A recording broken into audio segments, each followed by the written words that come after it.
Hello, hello, hello, and welcome back to another episode of Becoming Whole, Healed, and Healthy, the podcast. I'm your host, Mikayla Williams, your friend, and you may also know your friend as TheHolisticHottiee, where I share my journey through medicine, navigating my 20s, and the importance in documenting my journey through medicine as a first year medical student at St. George University School of Medicine, as well as a dual degree student and Master of Public Health and Community Health Sciences at Tulane University School of Public Health and Tropical Medicine. This conversation on the podcast is actually going to be interviewing our beloved host, Nikolas Grotewold, a fifth year MD-PhD student from the University of Michigan School of Medicine. I hope that you all enjoy this conversation and pursue your passion of sciences, research, education, all combined into one by applying to become an MD PhD student. This interview, I hope, comes at a wonderful time, as I know applications are opening up very shortly for both MD and DO schools. And so it is my hope that any of your questions about the MD PhD program, how to balance step one, how to navigate balancing medical school as a whole, and how we both are doing it as dual degree students, it is my absolute pleasure having him on the podcast. And if you have any questions about your applications, reviewing your applications, or just want to get in contact with either of us, I will leave all of our information in the description box below, and that way we can continue the conversation forward. Thank you all so much for watching, and as always, I hope you enjoy the podcast. Be sure to like, comment, and subscribe, and let's get into this podcast conversation.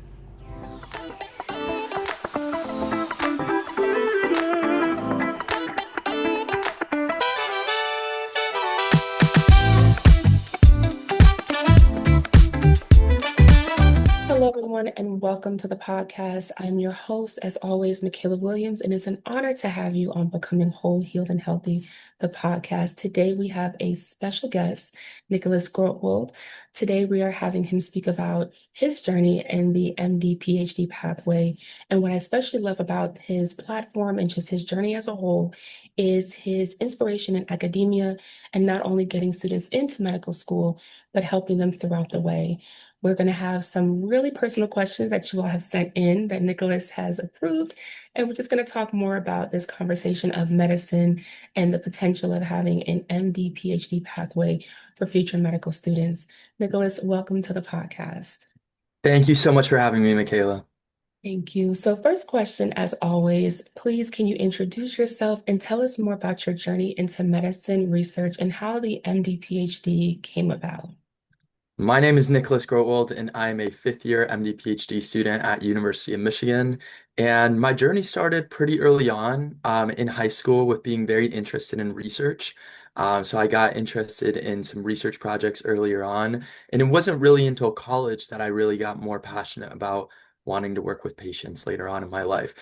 And it was at that point that I really decided that I wanted to do both the PhD realm with the research that I'd always been passionate about, but also the MD realm so that I would have a chance to see patients and be motivated in that sense as well and help people out directly in my career. And what type of research sparked your interest in pursuing the PhD, if you don't mind speaking about it?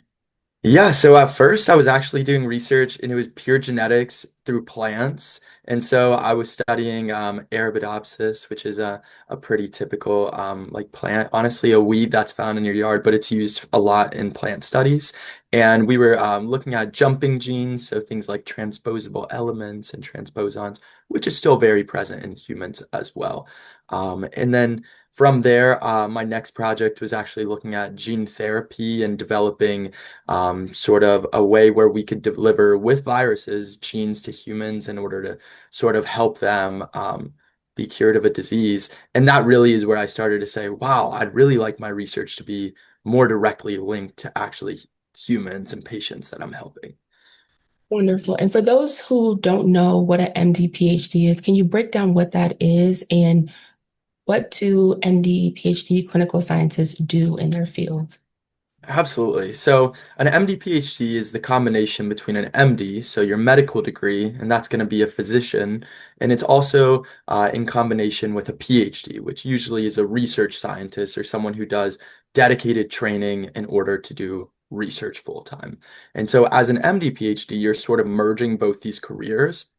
And there are many different sort of paths that an MD PhD can take, but sort of the one that's thought of as the most common would be for an MD PhD to do around 80 to 90% of their time devoted to research and around 10 to 20% of their time devoted to clinical.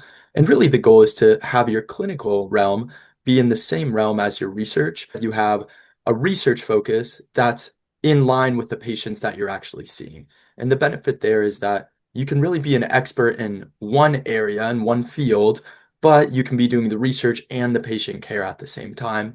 And you're able to use some of those patient samples in your own studies. And so that's an advantage as well. That's very interesting. Very interesting to hear from. Now, let's jump into understanding the MD-PhD pathway because I know some of the students, when I asked if they had any questions, they were trying to understand why would someone go through that long of a pathway and how it all makes sense. So, what type of students typically are the best fit for an MD-PhD student? You talked about research. What about those who are not interested in research? Do they fall into that scope of practice, or how would that work? Definitely, you have MD PhDs that go on to do many, many sorts of things. It opens the door to do if you wanted just clinical or just research, or you can merge both, or you can leave academia and go work in industry. You can do consulting. It really opens the door to do whatever you want to do. But I would say that typically, if you're going to spend 4 or so years in the PhD route, doing dedicated research time, that you have an interest in doing research. And so typically, if you're doing MD PhD, you at least have an initial interest in doing research or having research be a larger part of your career. Whether that changes during the training is very possible. And for some people, they decide they no longer want to do that. And so, why go into the MD PhD? I think the MD side explains itself a little bit more. The only way to see patients is to have a medical degree. You can have an MD, a DO, you can be a PA, etc. But if you want to be a leader on the medical team, you're going to most likely have one of those degrees. And so that one for me, when I decided that I wanted to see patients in my future life, the MD became a little more made sense for me. And so you really have to justify in your head and say, will these 4 years of dedicated time benefit me later on? If you're doing a lot of research late in your career, definitely taking 4 years of time to do this dedicated time. And dedicated means it's uninterrupted. So there aren't any clinical obligations, and you can really just be doing research and learning really like the backbone of what it is to do research. Everything from running maybe a laboratory to being very, very specialized in one specific topic. And the advantage too is you can pick what topic that is. So you sort of start to specialize in whatever topic you want to specialize in for your career. And later on, that would be something that all of those skills would be useful for later on. So that's really the goal. That's very interesting, especially the topic. Is that something you initially come into the PhD with, or is that something that along the lines you'll discover with the advice of mentors, PIs, and things of that nature? I think it's different for everyone. There's some people who do their PhD specialization and realize that they don't really like that for later on. And there are opportunities in the career path to later switch to another sort of specialization or even another field in general as well. I would say for me, I came in interested in neurology or neuroscience, and I'm really lucky that at University of Michigan we get to do our clinical sort of rotations or experiences in the MD world before we start our PhD. And so I actually got exposed to clinical neurology before starting my PhD. And I said, I really like that clinically as well. And so I also want to continue it in my PhD realm as well. There's some people who might come in very interested in doing something research-wise, but then when they sort of experience what it's like clinically or to work with that patient population, and the patient population can include, for neurology, for example, there aren't a lot of cures for a lot of the diseases present. And so it can be really challenging sometimes if someone's like, I really want to get that fulfillment of sort of treating someone and making them feel better. And I might not be getting that out of this career path or out of this patient population. And so really sort of deciding what you want to do clinically merges with what you want to do research on. And for me, I decided neuroscience early on, sort of at the end of college, and I've stuck with that. And I think I will become a neurologist, or that's at least my goal right now. So we know that in the future, if we ever need anyone in neuroscience, we can talk to Dr. Grotewold. In the Wonderful. future, absolutely. And you mentioned as well, it's a long path. So what sort of justifies this long path? It's an 8-year program, or that's at least how it's defined. Usually the average is more like 8.5 years because the PhD can run a little long. And sort of what you really think about is the MD is always going to be around 4 years. The MD-PhD program tries to shorten a little bit of sort of the transition phases and things like that so that you can shorten your PhD a little bit. For my sort of rotations, and rotations in the PhD realm are sort of trying out each lab for a few weeks. For the students here, the PhD students, it's usually 8 weeks, but for the MD PhD students, it becomes 4 weeks. And so you sort of shorten it in a few ways, and that helps you sort of have the goal that your PhD will be 4 or 5 years instead of a little longer. And that helps to motivate just saying, I know it's already a long career path. Let's try to shorten it where we can while still getting the training that you need to get in order to be a great scientist. That's good because the next question was talking about the misconceptions. I know some students may think it's a very long and daunting process, but when you break it down like that, it's more digestible, I think, for students to see that the MD PhD pathway is something that's attainable. Can you speak to some of the misconceptions pre-meds or medical students who are in the application cycle as it's opening up may face or believe prior to applying to the pathway? I think it's really easy when you're sort of applying to the pathway, and we can chat just about MD to start with. It's really easy to think that the process is very long. You have 4 years of medical school. You have anywhere from 3 to 7 years of residency, depending on the specialty you go into. And then you might even have fellowship years after that. And sort of when you look in the future and you say, wow, I'm maybe anywhere from 7 to 11 years from being an attending physician or being a leading physician, that does sound like a long time. But what really happens during those 11 years is really the question. And so during medical school, your first year or two are going to be sort of preclinical, learning the foundations of medicine. And then, really, in that second or third year, and I say second or third year because it depends on the program. So many programs are structured differently. And so, in that second or third year, you're able to actually start seeing patients and you do your clinical rotations and you're learning so much.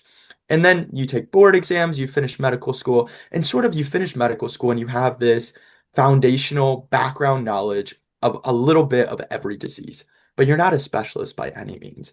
And that's really where you already go into the workforce as a resident. And it is still, you're very much training to be a physician, but you're already paid, you're already seeing patients full time. And usually you're one of the people that's signing off on those patients. And you might have an attending physician signing off on top of you and sort of like signing off on your notes and things like that. But you're really the one taking full charge at that point. And for those next 3 to 7 years, you're going to be in charge of taking care of these patients.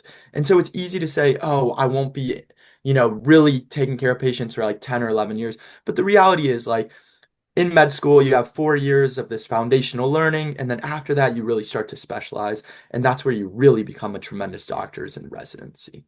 And so I would say misconception is feeling like this is a very long road and that really you won't see patients till the end. I would say you're going to see patients all along. It's going to be part of your training. And even when you become an attending physician, it's still part of your training because we're still growing and learning this entire time that we're being physicians. That's great information. Let's transition into the funding side of the MD PhD. Can you speak to students about what funding looks like with this pathway and tuition stipend support and just how the program, especially University of Michigan, how it's structured for those who are thinking of applying with the application cycle opening very shortly? Yes, it is. It's an exciting time, and I know that a lot of people are applying. So I often hear that a lot of people don't know that MD PhD students are fully funded, and so the way that that works is there are around 50 or so institutions around the United States that are actually part of what's called the MSTP, and the MSTP is the NIH MD PhD funded programs, which is called the Medical Science Training Programs. And those are actually fully funded by the NIH. And so the way that that fully funded works is that medical school costs are completely paid for by this grant. And then also students receive a stipend that pays for not only their time while they're in the PhD world, but also their time during the MD world. And so one of those justifications for saying, hey, I'm spending 8 to 9 years during this very long program is you're graduating without debt and you're also receiving a stipend in the meantime. And the main goal for this is really to relieve some of those pressures that could come from instead saying, hey, I've been accumulating debt for now almost a decade. It's really hard for me to justify this from a financial point of view of taking so long before receiving that attending salary and those other sort of motivation aspects. And so it's really meant to take that away and to say, hey, don't worry about the funding, become the best physician scientist you can. And in that way, whenever the time comes, you'll graduate debt free. You won't be making that attending salary for a few extra years because you're still doing your PhD and things like that. But hopefully this sort of is a compromise in that sense. Exactly, exactly. I think that's a very interesting take because, especially with everything going on as far as funding, looking into the MD-PhD pathway would be a good option for those who are applying very shortly in this application cycle. So thank you for that, Nicholas. Absolutely. Now let's transition into medical school admission insights. We know the application for MD and DOs is approaching very shortly in the next coming weeks. And so a lot of the students were wanting to ask advice, given your background as an academic admissions advisor. And so some of the questions they asked were, from your experience advising applicants, what are some of the biggest mistakes students make when applying to medical school? And how can I avoid them given the upcoming medical school cycle? Yeah. So we can talk about some more long-term mistakes and then some more shorter-term mistakes. But I would say the biggest long-term mistake is just not preparing earlier enough, or not sort of planning out their journey early enough. And so things like volunteering, things like doing usually clinical volunteering or non-clinical volunteering or prepping for shadowing hours or things like that. It's a lot of hours that you need to accumulate. And if you find yourself in your senior year and you haven't started sort of doing these volunteer processes, it can be really stressful to think, wow, I need to have 500 to 1,000 hours sort of accumulated in this 1 year.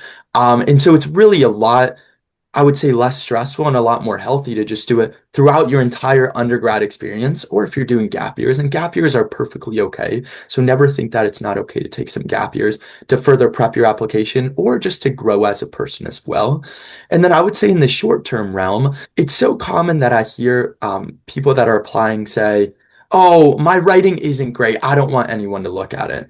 And sort of, it's similar with like, oh, my MCAT, like I don't think my MCAT scores are going to be good, so I won't take a practice test. And sort of the way that I structure most things in my life is you have this training ground, and then you have what's actually like the real score, like the real thing that everyone's going to see.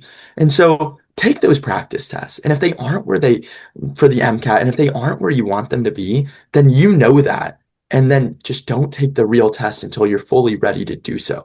And it might be a reality check, and you might say, "Wow, I wasn't ready," and it might be upsetting. And there are a lot of emotions related to that, but it's better to fail in the training ground and then be able to train up and grab a real score that you're really proud of, rather than present yourself with something that's not really what you wanted to be presented as. And I think with the writing, it's the same way. It's totally okay if you write your first draft of your personal statements and they're not great essays. It takes a lot of time to workshop an essay. It takes a lot of time to write an essay. And there are no rules that you can't have help while doing that. And so I remember for mine, I probably had 10 people read my essays and they gave advice. And some of that advice you can incorporate, and some of that advice you can choose not to incorporate. And make sure that one of those people that's helping you write is a strong writer, because it's not only about the clinical perspectives and the stories that you're telling and the insights that you're telling, but it's also about communicating in an effective way. You only get 5,300 characters. And so in those 5,300 characters or so, you want to be able to communicate really effectively. And that's only a page and a half, right? So you want to be able to say what you want to say while not being too wordy, or while not leaving out things that are critical to have. So I would say show your application to everyone. And if they give you advice, even if it's advice that maybe brings you down in the moment, that's advice that's going to make your application stronger, and that's going to make you a much better applicant. And speaking of the MCAT and multiple attempts, and we're talking about those going through those short-term testing stages, what advice do you have to those who've taken the MCAT? Let's say they've done the groundwork, they've taken the practice test, and now they are at the point where they're taking the MCAT maybe one, two, three, or four times. What advice do you have to them who are still struggling with the MCAT in that regard to make the score they want to get the interviews, secondaries, and all of that, and those who maybe have done the post-baccalaureate or a special master's program? What advice do you have for them? Yeah, so the MCAT is challenging because it's a hard test. There's a lot of material. It really combines a lot of the courses that are, that we need for pre-med, for sort of the pre-med journey, and it combines them into this one giant test. And then on top of that, it doesn't help that it's 7 or 8 hours long and that it's one of the most high stakes tests that we take in our early career paths, right? It's sort of, for a lot of people, represents this barrier between am I getting into med school or am I not? And so it's very normal to feel those stressors. And what I would say is the way that I sort of tried to break down those stressors is by taking a lot of practice tests in a setting that felt very real. I would say I felt very nervous the first few, and then I sort of said, hey, like I've taken, 7, 8 practice tests at this point. It's just another practice test, except it obviously is going to count. And what I would say is if the journey's not going the way you want with studying, it's really tempting to just say, let me study more. Let me study more hours. Oh, I'm missing hours. It's a little harder to say, let me take a step back and see what exactly am I maybe missing out on? Am I struggling with a certain section? Am I struggling with memorization or content learning? Or am I really struggling more with they ask questions in a way that I've never seen questions asked before? And so really the key I would say is figuring out where you're lacking rather than just saying, I just need to push more hours and more hours. And I would say the other thing too is both studying for the MCAT, this whole pre-med journey and everything after the pre-med journey, so the actual career as well, they're marathons. And so make sure you're staying healthy while you're doing all of those different tests and the application process, which are all stressful times. Make sure you're still remembering what it's like to be human. And that could be make sure you're still having those patient interactions so that you know why you're still doing this, so you remember why you're still doing this, but also make sure to see family, see friends, do the hobbies that make you and always maintain the person you are, because if you leave those things behind, you sort of forget what you are, and that can really affect the psyche a lot during those stressful times. And I would say that's true later on during medical school and later on too. A lot of the friends that I have in medical school have maintained at least a few of their hobbies, and there is free time during medical school. So that's another big misconception. People think there's no free time. There's free time. I met so many wonderful people during medical school. And I was able to do so many hobbies with them and create so many things through student organizations and nonprofits that were bigger than myself with these other amazing people. So I would say keep doing the things that make you happy, even during those hard times. And for me, what that looks like is putting those things in my schedule and saying, hey, from 5 to 8 p.m. tonight, that's when I do these fun things. And that could be working out, that could be doing nonprofit, it could be volunteering, it could be whatever you want. Or it can be hanging out with friends, or it can just be saying, I'm going to unwind for a little bit because that's what I need to reset so that tomorrow I can do that same push that I need to do. That was wonderful. Wonderful. Thank you, Nicholas. So, as an IMG and international medical graduate, I wanted to get your perspective for those who are applying, because there are some who the MCAT, even with the balance of being who they are, their hobbies, and the MCAT, the cycles sometimes don't go their way. And even those who sometimes score where they want, the cycles sometimes don't go as planned. And so, with my audience being international medical graduates, many wanted to get your perspective of pursuing the Caribbean route and then moving into residency and navigating that pathway as a fifth year MD-PhD student. Can you speak to any of that and maybe some things to look out for, start to incorporate as early as first year and things along that line? Yeah, so it's always an interesting question of where to pursue training, whether you want to pursue it first in the United States or if you want to pursue it internationally. And I think really the question comes from what do you want your career to look like later on? And so if your goal is to do more of the international physician, that sort of thing. If you want to attend an international residency, or a non-USA residency and things like that, I think it's perfectly an okay path to do an international medical school. And overall, different nations look at different medical degrees in different ways, and so I think it's worth looking into that aspect first. But I will say, if the goal is to be an accredited physician in the United States, it is a harder journey to first do international med school and then try to come into the United States and be a physician.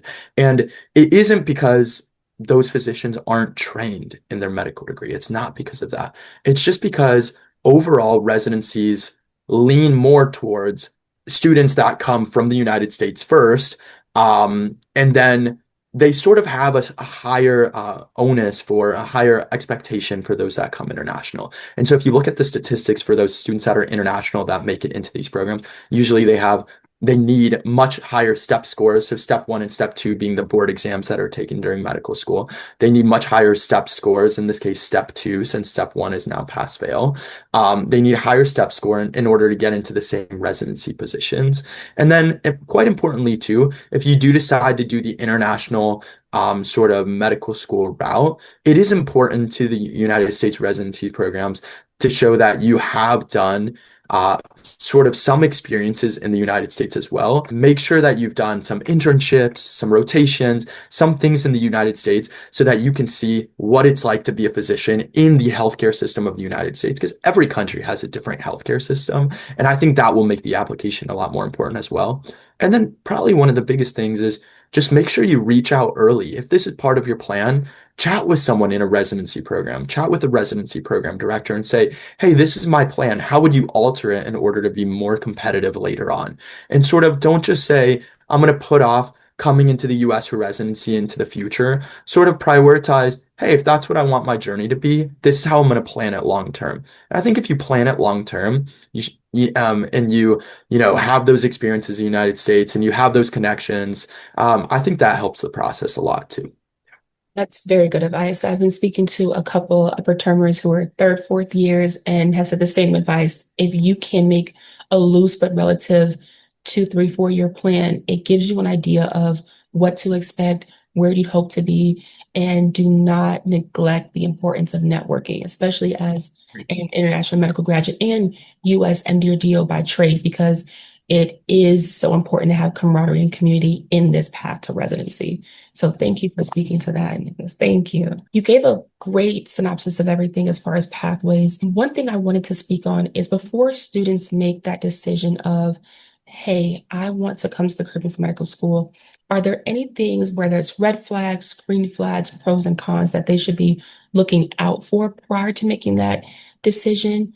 And if that was your situation, what would you suggest for those students if you were in their shoes? Regardless of where you decide you want to go, sort of chatting about this and having this 2 to 4 year plan is really important. And what's really important too is that plan can change.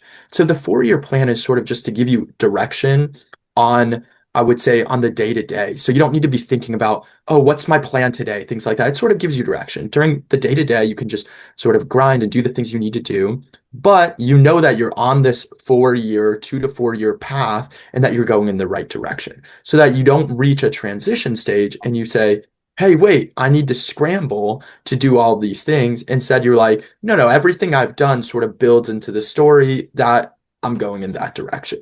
So I would say that's like the biggest plan. And then, yeah, if you decide that you want to go to a Caribbean med school, if you decide you want to go international, I think just be like very direct about why you're choosing you want to do that. And location's an important decision factor too. If you have family that's near places, if you want to be in a place that's a nicer setting, if you want to serve a certain population, those are all very real motivations to want to go to a certain med school. Or if you say these are places that I want to serve as a physician later on. And so I want to get my training in that place to begin with as well, is a very real thing as well. So I think whatever your plan is, it doesn't matter if everyone else understands it, but just make sure that you understand those internal motivations on why you want to do things. And I think that'll help push you on the day to day when things get kind of stressful or hard. Wonderful. And speaking of day-to-day stressors, let's segue into the mental health portion of our training for, especially as MD and MD PhD, the journey may seem very long, but what are some things, Nicholas, that you've implemented that has helped relieve somewhat of the demand of being in this So journey? when I'll start with a misconception. When I was applying to medical school, my understanding was that there was going to be no free time at all, and that it would be a 4 8 year journey of just no free time, that I was signing away my life to just studying all the time. And it was a really, really great surprise that first year when I realized there is a lot of studying and it's a ton of material. But realistically, you can study for a set amount of time every day at a high quality level. And so I prioritized quality over quantity. It was still maybe an 8 hour, 10 hour study day. And that might have been, treated as maybe an 8 to 5, and then maybe another hour or two at nighttime before bed. But even if you do 8 to 10 hours, there's still quite a few free hours during the day. And it was really about what I was doing during those free hours. And so I'm a really social person. So I prioritize doing a lot of social things. And those social things involved anything from chatting with my classmates who are, by the way, going to be later future colleagues, right? It's not just classmates. It's people who are going to be physicians with you in the future. It's people who are going to be in the clinic.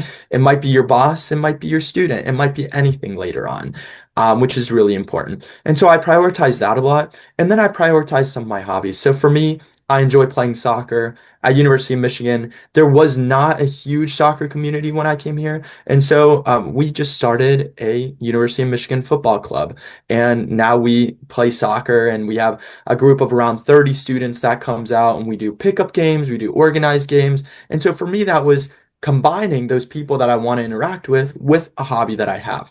I kept playing piano in my free time as well. And so that was a hobby that I'd had from when I was quite young. And I found that, being able to unwind musically really helped me as well. And then I joined a lot of other student organizations that are meant to just connecting medical students. So at University of Michigan, we have a musical that we run, and that musical is called The Smoker. And the goal of it is to we write all of our own music and all of our own lyrics, and the goal is to roast the faculty that we work with. And so it's sort of giving back to the faculty and sort of creating this whole community. And that's been a great experience as well. And so what I would say is no matter where you decide to go, try to find that community, try to find that happy place, even if you're studying all the time.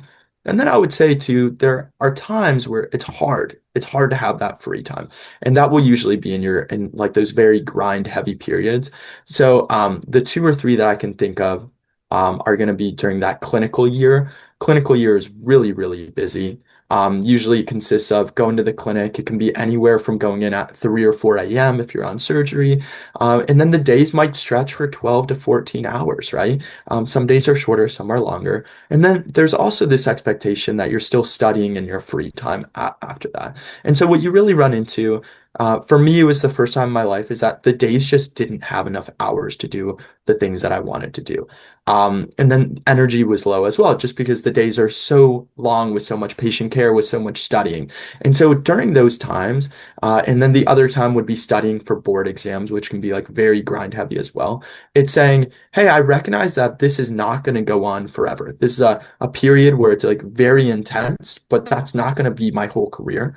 It's not going to go on forever. And so I would just prioritize those times when I have a little more free to do the things that are maybe really exciting for me. And prioritizing things like sleep, eating well, being healthy in those ways as well are really important too. It can be tempting to say, I'm going to study throughout the night or I'm going to pull an all-nighter, but really med school is a marathon. And so if you find yourself being sort of like sprinting, it can be really hard to recover at times. And so just saying, hey, found a pace that works for me for 4 years.